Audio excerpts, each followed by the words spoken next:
November आला तरी पाऊस काय जायचं नाव घेत नाही आणि पाऊस आला की मला सर्दी होणं फिक्स असतं. त्याच्यामुळे सकाळी आधी चहा घेतला आणि नंतर नाश्त्याचं करायला सुरुवात केली. आज चपाती आणि भाजी करायचा खूप कंटाळा आला होता म्हणून खिचडी आणि भजेच केले.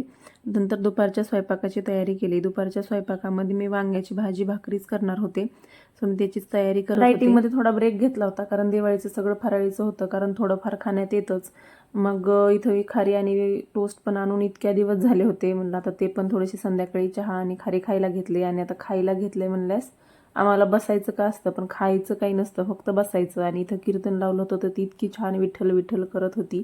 नंतर मी संध्याकाळच्या स्वयंपाकाची तयारी केली. आज मी अंड्याची भुर्जी करणार होते खायला.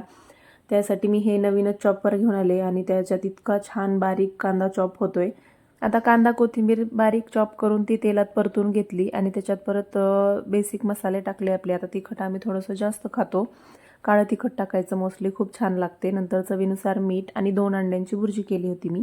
आता ह्याला कंटिन्यू हलवावं लागतं जोपर्यंत ते कोरडे पडत नाहीत अंडे, नाही तर ते एकदम गोल गोल गोळे तयार होतात त्याचे, ते यांना बिलकुल आवडत नाहीत.